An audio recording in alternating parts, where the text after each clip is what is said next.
And welcome to the Tailgate Party, tracing its roots back to the scorephone days of the 1980s. And yes, I was the host and the co-inventor of the Tailgate Party, along with a journeyman handicapper who called himself Chris Jordan at the time, now goes by Oscar Charles Dooley. But here we go now, the high-tech live version on Facebook Live. And thanks to all of you who are joining us. Even though it looks like about 70 to 80% of our viewers are on demand, especially since we do send it out to a couple other platforms. But thanks for those of you who are joining us live, and check in. Tell us where you are viewing from if you're watching this on Facebook Live at 10 a.m. Eastern on Sunday morning, 7 a.m. out on the West Coast. Probably one of the reasons why a majority of our viewers do join us on demand. Some of you out there are sleeping on the West Coast. Wake up! Wake up! But here it is, a preview of the NFL card for today. Big weekend for me. I'll tell you what, I dodged some bullets this weekend. First of all, my wise guy play on Thanksgiving night, the Washington Redskins. You may argue I got a little fortunate there, but to be honest with you, part of the handicapping is the Giants are not fighting until the end of the game. So may or may not have gotten lucky there. I will tell you that I did avoid some brutal backdoors. My college football total of the year on Alabama under, Auburn and Alabama under, and we also had Auburn in that game, and you saw at the end almost a brutal backdoor. Then I also had a major play on the NC State game to go under, and that was a crazy finish. Both cases we barely avoided a backdoor on a crazy last-second play. In both cases would have been long touchdowns and ripped my heart out. But knock on wood, been a profitable weekend. Even if you bought my plays a little bit late, like Ohio State, we released them earlier in the week, minus 11. It was a push. I know for a lot of customers, you did lose. One of the reasons why you really want to bet my plays at the beginning of the week and buy those picks. But all right, let's get straight to it for the Bears and the Eagles. And thanks of those of you who are joining us live. Again, say hi, tell us where you are viewing from, especially for those of you who might be out of the United States. And even if you're watching us on demand, feel free to comment. And I do go back, whether it's on YouTube or on Facebook, and we'll try to respond to any, legitimate inquiries. And I know how, all I have to do is lose one free play, and people are going to complain about that. But, such is the life in the big business. All right, the Bears and the Eagles. Philadelphia has a league best 8-2 against the spread margin. Also, league best 8-2 against the spread record, and their ATS margin, or also known as the sweat barometer, is plus 9.7. Again, that is how much a team does or does not cover by. Now, is Philadelphia in a classic sandwich game here?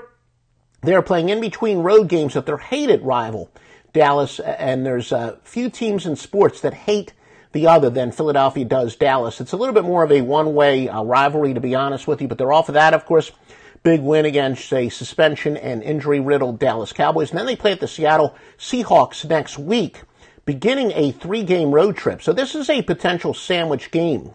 Teams that have at least 6 more wins and laying at least 4.5 points, that is 6 more wins than their opponent, are actually 88-66 against the spread. That favors Philadelphia. Now, I do say that most of our angles are regression to the mean in the NFL, and fortunately, well, not fortunately, but in this game we do have such a case. When teams are on opposite streaks with a difference of at least 11, it is 70-38 to the much colder team, and that is Chicago. So in other words, if a team is on a 4-game winning streak, their opponent's on a 4-game losing streak, that would be a net difference of 8.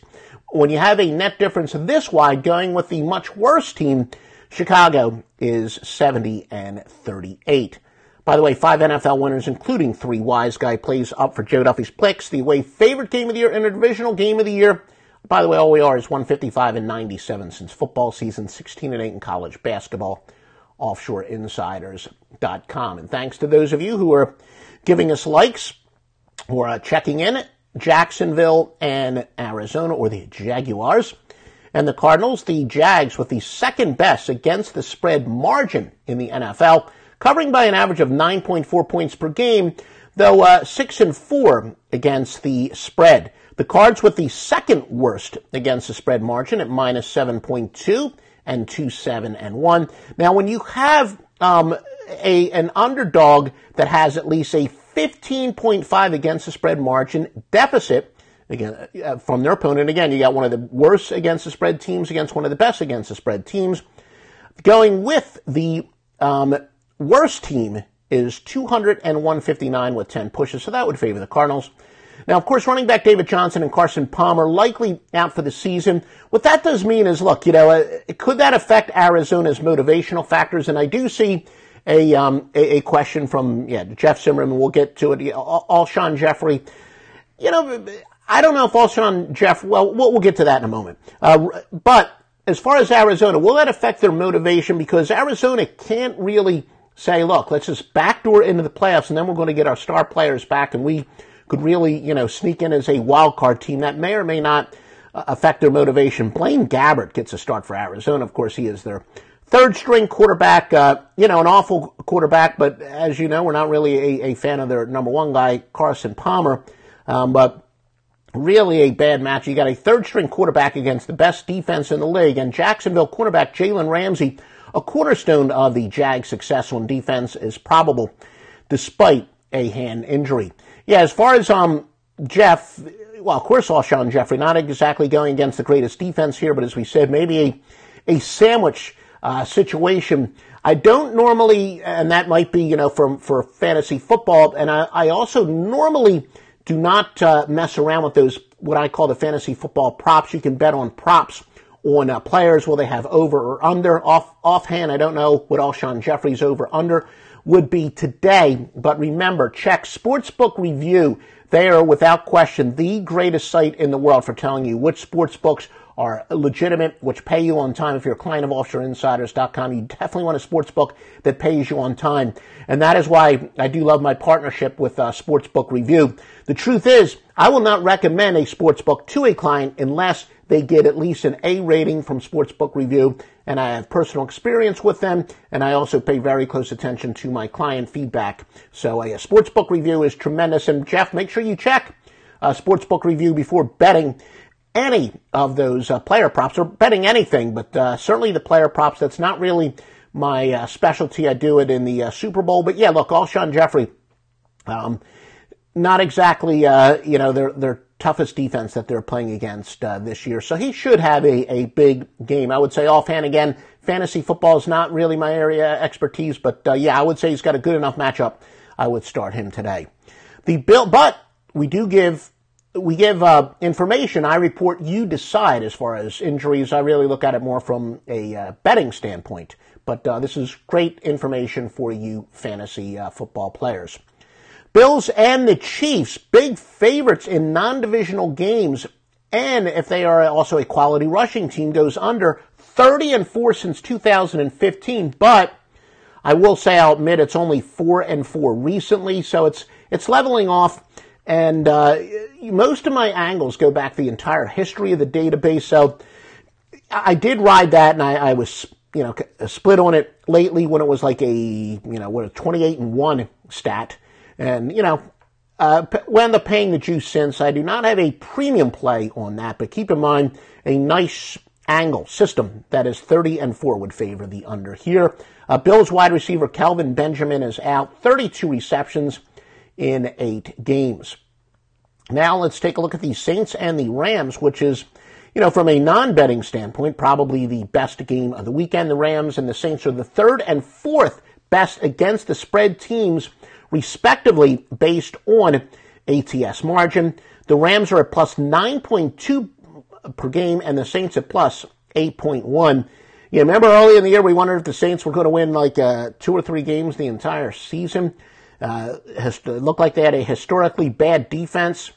Who knew? Well, maybe we did. Actually, I haven't really been riding or fading the Saints too much during this streak, but when 2 great against the spread teams play, that is a combined ATS margin of 17.3 or better, it goes over at a pretty high rate, 102 and 79, including 66.2% when it's game 4 or later. So, especially in the modern NFL, where if you want to exceed expectations for the most part, you better have some good offenses. And this does say the teams who are great against the spread margin teams, when we meet 2 against the spread margin teams, it generally goes over. Saints on a 12-2 road record run. And again, thanks for those of you who are giving us thanks. I'm thanking you for the thanks. Check in. Let us know where you are watching from. And, even if you're not watching this live, if you're watching on demand, including on YouTube and, Periscope, send this to Periscope, give us the hearts there, etc. We do thank you for your support. And, really, truthfully, your likes and the number of views, and if you do share this, that'll affect, how often I do this. Again, I'm forever, until the day I die. I'm going to be handicapping until the day I die. And, knock on wood, the multimedia has been very kind to me, whether it's my videos or my podcast. But as far as from, the live ones, it's just a little bit more of a schedule, a lot more involved in that. So if you want me to continue to do the live part of the multimedia, please say so. Give us all the likes and share this on your Twitter accounts, etc. Broncos and the Raiders. Denver with the worst against the spread margin in the NFL at -8. They're failing to cover by an average of 8 points per game, 2-7 against the spread. This is one of those, I subscribe to a bunch of databases. This is one I got from Fox Sheets. Medium range total, basically, two middling offenses goes under at a 97-67 rate. Now, what's interesting, remember, I say when a team makes a change in the middle of the year, whether it's a coaching change, whether it's a coordinator change, usually has positive short-term effects, because I always say you cannot manufacture emotion. Raiders, of course, fired defense coordinator Ken Norton Jr., but several defensive players expressed their displeasure. So is this something they're going to rally around? Is this something that's going to take the air out of their sails? Meanwhile, the Broncos fired offense coordinator Mike McCoy, who I always thought was pretty overrated. Then again, when he was a head coach, I had Phillip Rivers, who was overrated long before McCoy and will always be overrated after him. But I haven't really, the tea leaves don't say that there are too many people upset there. So if anything, I think the opposing coordinator is getting fired. That might benefit the Broncos a little bit. Wide receiver Emmanuel Sanders is questionable, 34 catches in 8 games. So when people will be following those injuries, expect the line, the line is going to move by a half a point or a point, depending on his exact status.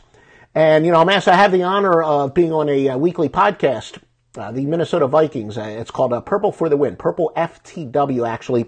And I'm often asked, how much will this affect the line if this player is healthy, if he's not healthy? We have some fun with that, but I do think this will be about a half a point to a 1 point line move. Now, the Paxton Lynch era begins in Denver. Of course, he'll be starting at quarterback. I have to be honest with you, he has been backing up on a third-string quarterback for some crappy quarterbacks since he was drafted. And I don't know, I'm not so sure that John Elway is really the expert when evaluating quarterback talent, because I could have told you that those pigs that he had at starting quarterbacks, and even when he, got Peyton Manning, Peyton Manning was the perfect game manager. We all knew that Peyton Manning was a great quarterback. Maybe he did a good job of convincing Manning to come to Denver, but I had my doubts about his ability to evaluate quarterbacks, but I do think it is a good thing because Denver, look, when you have nowhere to go but up and you make a quarterback change and Paxton Lynch, they hope, is the quarterback of the future,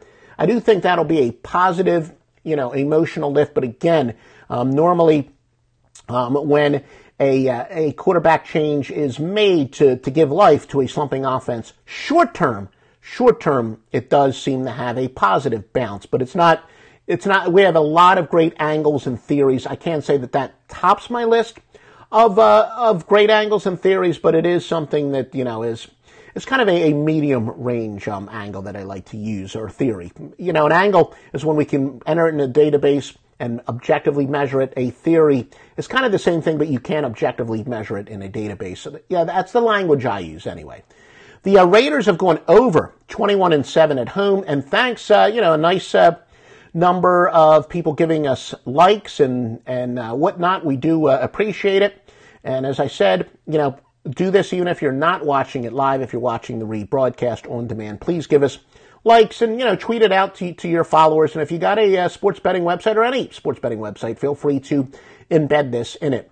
The Dolphins and the Patriots Since week 6, the Patriots defense is second in the NFL in points allowed at 12.5 points per game. And I've said many times, that's really one of the misconceptions. We hear about Bill Belichick being a defensive genius. The truth is, over the great run, it's not that his defenses have really had that impressive numbers, whether it's in the rankings or whether it's the more advanced metrics, such as yards per play, yards per rush, and yards per pass against, especially relative to what their opponents normally allow. But now New England all of a sudden is playing some good defense as of late. But what happens when a team is trending recently different than they are for the year? Well, teams that allow 12.5 or less their last 4 games, but still for the season allow greater or equal to 20, do go over at a 24-16 rate. Now, again, that's not statistically overwhelming, but what it says is, I'd like to test theories. Those of you are saying, well, look, New England is trending in the right direction defensively. Looks like a definite under. Well, the database says not so fast. Miami quarterback Jay Cutler is out. As you know, I've never thought he was all that good. I don't think Matt Moore is all that great, but I do think there's a more value in Miami because they overrate Jay Cutler. I don't think it's quite the drop-off, as much of a drop-off as some think. So I think against the spread, Miami is at least a little bit better value with Matt Moore, but there are other factors to consider, such as home favorites of 15 or more versus an opponent with a winning percentage of 400 or better or 10-4. Normally when you have a point spread this big, you usually have a team that's, like 2-9 straight up, or 1-9, a team that's got one of the worst records in the NFL. Now, I do realize there are extenuating circumstances. The fact that Miami is, down on the third string quarterback. Remember that Jay Cutler, of course, came out of retirement when Tannehill got hurt. But still, normally teams with a winning percentage that isn't that exceptionally low aren't that big of underdogs, and normally you get with a favorite. Historically, you do anyway. I guess I used the word normally a fefew times. Every time I use the word normally, take a drink of Kyoki coffee. Maybe we can have turn this into a drinking game. Every time I say something. So every time I say normally, take a drink of your Kyoki coffee. Danny Amendola is probable for the Patsies. For the Panthers and the Jets, and by the way, my premium plays are at offshoreinsiders.com.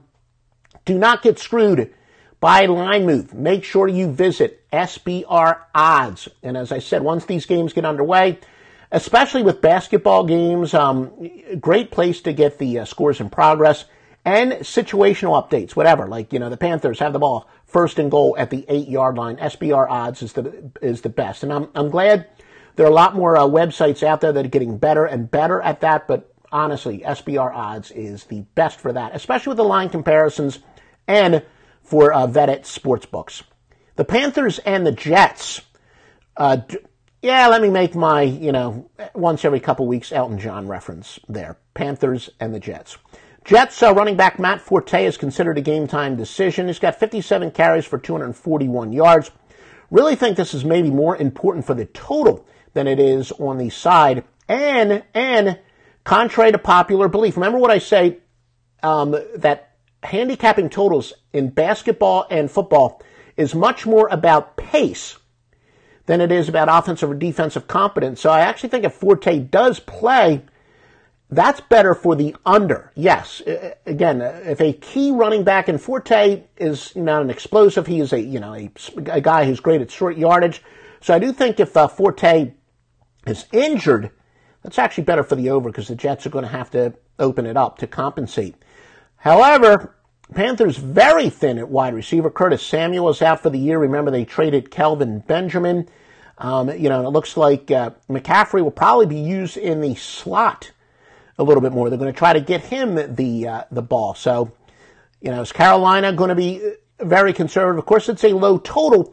And remember, I say this almost every week, but one of the biggest differences in my 29 and a half years, I got started. My first picks went public June the 1st, 1988, and I was handicapping long before that. I won't bore you. Well, I should bore you, but I was literally just handicapping for fun since I was like 10 or 11 when I saw the Philadelphia Inquirer used to have a contest, for professional handicappers, and they would post their picks, and I like to go against them. I was kind of a fantasy handicapper, and, honestly, in my first year, I did better than any so-called pro handicapper using the etched in stone lines that they had, and that's when I became hooked to this handicapping. I always say I'm not a degenerate gambler, I am a degenerate handicapper.